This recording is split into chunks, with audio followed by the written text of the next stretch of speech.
Hello, hello, hello. A slightly different feel for the property clinic today as I speak to you all from my hotel bedroom somewhere in Belfast. Oh, yes. Yes, in Belfast for a very exciting show, which I can't tell you about quite yet. Big day. I've got to go and do my thing, and I'm nervous. I don't know what's going to happen, but hey ho, let's see what happens. So anyway, yeah, right. So remember what this is all about. This is your chance to ask me questions. Now, I have to start with a complaint. I have to start with a complaint that somebody sent in. They complained, and I'll keep them anonymous, that they tuned in to listen to some property questions and all they heard was me talking about sausages. And they got a bit cross and said this is a load of rubbish. And so I blocked them and I wrote them a rude message because I do this for free. I do this with love and I don't expect criticism unless it's nice criticism and fun criticism. Not to say that I'm talking about sausages. I know I'm talking about sausages. The point is this is a ramble. If you want the proper stuff, you go and listen to the other sections of the channel. You can listen to the masterclass or you can listen to one of the other things. But this is a kind of random ramble. And if you don't like that, then don't watch. It's not obligatory that you do, just turn off now. Right, I'm going to talk about all sorts of stuff. I'm going to talk lots about property, but I'm also, perhaps, if somebody asks me a question about sausages, I will talk about sausages. That's the way it rolls. This person did obviously not understand the concept. So I'm to explain to you now, I cannot be responsible for the questions that people ask me. All I do is answer them, okay? Might be sausages, might be something else. As it happens, most of the questions are about property, so that's the way it goes. Okay, let's start. Dale Chadwick, hello Dale. Hi Martin, is it worth coming off your own normal mortgage with a partner to be able to get a buy-to-let mortgage to purchase a property? Well, I am not financially qualified to answer those kind of questions. However, as a broad brush answer, I would say, first of all, get yourself a really good mortgage broker who can talk to your accountant and various other people involved in your life about the best thing that's going to work for you, because you do not want to make those kind of decisions and then mess it up. All right, it's a bit of a one-way street. You don't want to be changing all that things and then discovering you've actually done the wrong thing. It may well be that you could fiddle things around, but don't forget, buy-to-let mortgages are based on largely the income from the property. That's one of the great things about them, okay? So you can have buy-to-let mortgages as well as your normal residential mortgage, and they'll take into account the money that property is going to bring in. So yeah, so it's definitely something to talk to a financial advisor and your mortgage broker about. Danny Skeld, hello Danny. Do you have your Italian home you bought a few years ago for the TV programme? We would love to see what you did with the place. Oh gosh, I can't remember the name of the show. I think it's Put Your Money Where Your Mouth Is or something, but about 10-ish years ago I did a show which they keep on repeating every now and again, where I went to Italy to look at the possibility of land. It was when everyone was buying stuff all over the world, and you know, people were buying in Spain and Italy and Bulgaria and Istanbul and wherever. And I'd always fancied somewhere in Italy, and I went on this expedition to try and find a plot of land in Italy, and it turned out to be just amazing, right? Found this truly outstanding plot of land on a hillside, complete wreck, complete pile of rubble. But I just fell in love with the place and bought it, and it unfortunately then the world went foot, and the property market collapsed in 2007-2008. A couple of earthquakes in the area which didn't help, and it's still a pile of rubble. However, it is on my wish list and my dream list to get that place sorted out, because I would love to do it and I would love to film the whole process. I think it'd be a really fascinating show. Okay, Bill. Hello, Bill. My Martin. Have you found a lot of people making avoidable mistakes on their journey that some good advice would have sorted out? Absolutely. That's one of the reasons why I started the property training courses, because people think property is simple. And, you know, theoretically you go down to an estate agent, you give them some money, you buy a house. Well, yeah, of course, in the same way that, you know, you cycle your bike with a package on the back, taking it to the post office, and that's just the same as running Eddie Stobart's logistical delivery business. It isn't easy at all. Well, it's easy, but it's not easy to do it right. And that's one of the reasons why I wrote Making Money from Property, the book, and one of the reasons why I do my property training courses, because we want to guide people through the whole process of buying property, and it's not simple. So that's what we do. I'm being blasted by the sun here. I'm just going to pull my curtain across so it's slightly less. No, I've got things on my face. God, perils of filming. I'm down. Go away. No, I'll have to live with that. I've got a dangly thing. So, if you're looking for advice, go on to martinrobertspropertyeducation.com, where you'll find all sorts of stuff about getting yourself trained and avoiding those problems that could really mess you up. Wendy Clark. Hello, Wendy. How are you? Where does your middle name come from? Well, my middle name, I'm quite proud of it, it's Leyland. Okay, which is a bit random, like the car, Leyland. It's actually a family name. Yeah, it was my grandma on my dad's side. And it was just a tradition that the firstborn, was it the firstborn? All the boys, I think all the boys in the family carried on the middle name Leyland. So that's mine, and that's my son Scott's. He's carried on the trend too. Yeah, it's nice to carry on that family stuff, isn't it? I'd love to do. I would love to do that. Do you know who you are? Where they trace back your family tree and all that kind of stuff. I just think it'd be absolutely fascinating to discover, somewhere in the distant dark past you had some interesting relative who did something random, like discovered America or something. Yeah. Anyway, Lottie, that's where it comes from, Wendy. Thank you for that question. This is actually a really weird question. I don't quite understand it. I don't understand the question, but I don't understand the concept. Susie McKay Jones. Hello, Susie McKay Jones. Could you go 72 hours without touching a piece of paper? Okay, that's weird in its own right. As I said at the start, any questions are allowed. But here's the weird bit. Asking for a teacher friend. Well, two things spring to mind. One, why couldn't the teacher friend ask for themselves? Did your future friend have to go through you? Are you an intermediary? Is this like boys or girls out on that young kind of age saying, you go and ask her, I'll go and ask her out. No, you go and ask her out. No, I'll go and ask her out. My mate quite fancies you. Not sure you need to do that anymore, do you? Or maybe you do. I don't know. So, Susan McKay Jones, asking for a teacher friend who for some random reason doesn't want to ask herself. I think probably normal paper. Yeah, I mean, it'd be difficult without using loo paper for 72 hours. I mean, a piece of fern, I suppose, you could use in its place. So, probably the slightly wishy-washy answer to that one. Thank you. Justin, hello, Justin. Justin Lang, hi, Justin. When was your first Glastonbury? And what's your taste in music? I absolutely love Glastonbury. And I've been going to Glastonbury since I was about 17. Used to live in Warrington, used to travel down on the train and arrive in the West Country in this mystical place called Glastonbury. I spent 3 or 4 days just in that planet Glastonbury, which if you've never been, you won't know what I'm talking about, but it is truly amazing. Not just about the music, it's just about everything. I'm not talking about weird stuff, I'm talking about just the atmosphere. It was just amazing. Yeah, so I absolutely love Glastonbury. So that was then, and I've been probably about 30 or 40 times. So disappointed about this year, but hopefully next year, fingers crossed. Taste of music, eclectic. Wow, wow. I like everything. Well, I say that. I am actually, here's a secret, or rather a confession. I've got a 13-year-old son called Scott, and he's starting to play music, which I am actually finding myself go, what a load of rubbish. They all sound the same. And I'm sure that's what older people do, isn't it? To their children's music. They say, it sounds rubbish, and it all sounds the same. It's like, maybe it's a rite of passage, maybe it's got to get to that point. So apart from the kind of all sounds the same rubbish that Scott seems to be playing a bit of at the moment, he's actually got a great taste in music in general, but he is being sucked into this sort of, I don't know how to describe it, kids music, I suppose. Other than that, anything which has got a tune. I like everything from classical to heavy rock and everything in between. As long as it's got a nice tune you can remember. I always say to him, will you remember how this song goes in 10 years' time? He goes, yeah, Dad. Yeah, right, of course you will. Boom, boom, boom, boom, boom. Yeah, pretty memorable. Alex Hitchens. Hello, Alex. Have you ever thought about doing a non-property TV show? Well, Alex, yeah.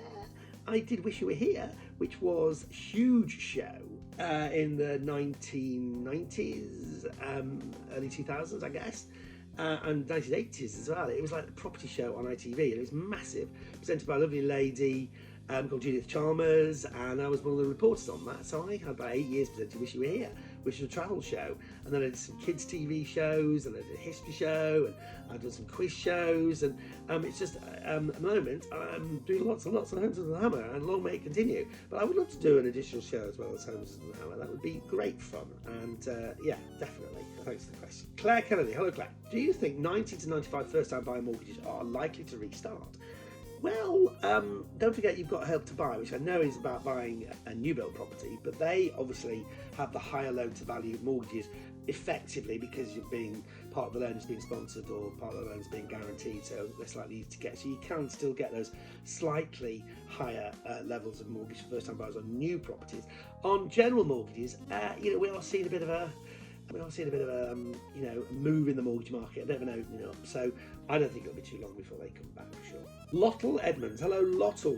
Oh, it's Lottie. Sorry, I was going to say what a great name Lottle is, but Lottie's also a nice name. Hi, Martin. What's your advice for first-time buyers struggling to get on the property ladder? Hi, Lottie. Right. First time buyers. Well, for a start, look, there's lots of information on this channel, on this YouTube channel. If you go to the Property Masterclass, there's a whole section on advice for first time buyers. So just click around, find that, and that's a great starting point. There's also my book, Making Money from Property, which will also get you started. But a few hints and tips, just quick ones. The thing which you've got probably is a slight lack of funds, maybe, but a huge amount of enthusiasm, and probably your time is something you've got a little bit more of. So why don't you think about buying somewhere that might not be your ideal place, but that will give you the opportunity to add value. So, you know, you can do it up, you can add a kitchen or a bathroom or paint it, decorate it, whatever. So you can just start building up a bit of a nest egg, and then think about starting in places where maybe it's not ideal, but it's cheaper for you, and work your way price-wise to where you want to get to. So, you know, you might think about buying somewhere, you know, commuting distance, but a long way away-ish from where ideally you'd like to be, but where the prices properties are like half what you pay, say, in central London or wherever your ideal place to live is. And so just think about moving slightly further away. And then, you know, you might want to consider going into partnership, maybe with a friend or somebody who's got money sitting in a bank. So yeah, as long as that is sorted out properly by a solicitor and everyone knows, you know, exactly what the deal is, then that's a potentially great way to go. But as I said, check out on this channel because there are lots and lots and lots of bits of advice all over it. Dubs LF. I'll just stick with that one. Dubs LF. Hello, Dubs LF. When a house goes to auction, is it rare for them not to go over the reserve price? So the reserve price is the price at which the property won't be sold below. So that's set by the auctioneer and the seller before the auction. And it depends on the interest that there's been in the property, depends on how many people are in the room, depends on, you know, that is the price that the property will not sell below. And if it's set unrealistically, or the people in the room just aren't interested in the property, then yes, the property won't sell. So I would say on average 20% maybe of properties at auction don't reach the reserve price. But if they don't, then that is an opportunity perhaps to go along to the auction afterwards and say, I know that one didn't reach its reserve because you just told me, but I might be interested in it. So what can we come to some kind of a deal? It's a good negotiation stance. Hi Nigel, I'm in private rented property and I'm without water due to a leak. How quickly does the landlord have to get it fixed? Well, I would say pretty darn quick. If you haven't got water, that's pretty basic. I would hope within 24 hours. But the fact it's a leak, I would like to think the landlord's going to get there pretty quickly because a leak can cause all sorts of problems.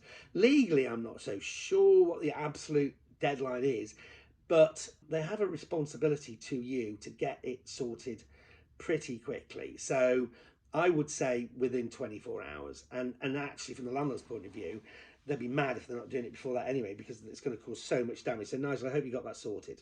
Okay, Mandrake Fraser. Hello, Mandrake. Always great questions. Which soap proper has the most expensive houses? The Emmerdale ones are full of rural charm, but EastEnders are grand buildings in the city with transport links. Coronation Street back terraces are cheaper, but rich in community. Never seen Hollyoaks. Hollyoaks. Oh, is that Hollyoaks? Hollyoaks. So, like a thing in Liverpool, on like a housing estate, on like a cul-de-sac. Phil Redmond did it. No, it didn't bode well. Anyway, look, the question was about the property prices. Got to be London, right? That's just the way it is. Emmerdale were the ones that I would personally love to live in. Oh yeah, I saw they're remaking All Creatures Great and Small. There were some pictures of rural Yorkshire and the North Yorkshire Dales and all that kind of stuff. Oh gosh, I went to University of Bradford, used to go out to Harrogate and all around the North Yorkshire Dales, Ilkley and all that kind of stuff. Oh wow, great place if you've never been there. It's superb. So in terms of now, probably more desirable is to live in Emmerdale, but financially probably the London one's still beating it there. Matthew Greener, when are you going to clean your fish out, man? Well, okay, fine. Look, I've got a fish tank, right? And it seems to be developed its own little biosystem. So who am I to go sticking my paw in and messing up its delicate ecosystem? It looks all right to me, and the fish don't complain, so shut up. No, seriously, I monitor the fish tank, check its levels, all that kind of stuff, and it's fine. It just looks a bit dirty. It's actually algae on the front. I've got one of these little fish that like sucks the algae off the front, but it's not doing a very good job. I need to get a different kind of fish. Sharon, hello Sharon, Sharon Watson. What do you think about you and another Homes and Hampstead doing strictly on the same series? Lucy would be great. Ooh, I'm thinking Telly Gold. Wow, that would be amazing, right? Yes, good idea. What's this space? Julian Smith. I know of a neighbour who lives in a terraced house, but the loft space is not bricked off on the one side. Who's responsible? Is it to brick it up? And is it a fire hazard if left open? Absolutely. Great question, Julian. Thanks for bringing this up. You know, it's really important that there is a fire barrier between properties, and one massively easy way for fire to spread between neighbouring properties is through the loft space. So there needs to be a fire barrier, i.e. a wall, a brick wall or a breeze block wall, all the way up to the top of the roof inside the property. So if you have rows of terraces, sometimes all the roof spaces weren't actually blocked off. The fire will just spread really easily between those. So yes, absolutely. Who is responsible for that? I would say it's a joint thing between both of you. It's like it is a party wall, but for the sake of it, if whoever it is not willing to contribute, just do it. This is life and death stuff. So Julian, tell your neighbour that they need to get it blocked up, whether or not. Don't argue too much over who's going to pay for it. Susan Moore, hi. Sometimes on Homes and Hammer, you're not being able to film the auction. How come? Well, filming the auctions is really tricky. And the auctions are bang, bang, bang, bang, bang. And it comes down to simple things like the camera operator, the cameraman or woman, went to the toilet during the auction lot. I'm not kidding. And Sod's Law, it's one of the ones we get to feature on the show. It could be technical difficulties, camera breaks down, the cameraman just couldn't see. Bear in mind, you're trying to spot somebody who might be very discreet. They might be just wiggling a little finger when they're bidding, so it's really hard to actually see what they're doing. So that's the next few ideas. That's the cameraman going on a tea break or a wee break. Steve, hello Steve. There's a full moon tonight. Oh, what's your favourite moon phase? Oh, definitely full moon. Oof. Have you ever seen American Werewolf in London? Great. If you haven't seen it, go and see American Werewolf. Go and see it. It's on the cinema. I'm sure it's on Netflix or Amazon or whatever. Awesome film. Yeah, definitely full moon. Something very, very, very romantic and a little bit spooky about a full moon. Diane Penn Barkley. Hello, Diane. Ever been back to a property and think, what the heck have they done? Yeah, oh gosh. When they've just, worst thing is when they've taken out original features or been unsympathetic to the building and done stuff that just doesn't make any sense. And it just breaks your heart. I think, oh, what have you done that for? Nightmare. Last but one question, Wilf. Hello, Wilf. Martin, do you think you'd be able to land a plane in an emergency? What a great question. You know, often, it's a bit of a romantic kind of movie thing, isn't it? And like, wow, the pilot slumped over the steering wheel and everyone else has passed out for whatever, the bad guys just poisoned all the food, or you're the last person on the plane. Could you go, And you always think, well, it's going to be a big button autopilot. You could probably push that and it would land. Yeah, I think you would do amazing things if your life was threatened. So, I mean, I don't know for sure, but I'd like to think, yes, in certain circumstances, those circumstances being I'm imminently about to die, I would pull the rabbit out of the hat and manage to land a plane. You never know. Final question from Amy Jones. Hello, Amy. Kitchen cupboard paint, yay or nay? Any tips? Well, it depends on the material of the cupboard. Some surfaces are going to accept paint more than others, although there are the sort of paints for most surfaces. It's going to always be difficult to get it to look really nice, unless you're going to do something like distressing. There are some great paint finishes you can create. Check online. Distressing, you can create looks that look like really old, almost like French farmhouse kitchen type units, and they look great. It's about the right paint. In general, I would say you're probably better off maybe just replacing the doors themselves, just the doors, so you don't need to replace the bit behind it. And then you can probably revitalise in that kind of way. But if it's wood, give it a go. Why not? So I hope you enjoyed that. I think I forgot to mention that if you've got questions, it's #AskMartinMonday. It's on Twitter @TVMartinRoberts. Make sure that you like this video. Make sure that you subscribe to Martin Roberts Property Tidbits. I'll be back from some odd location, perhaps, who knows, another bedroom. Could be back in the office. Could be back in my workshop next time.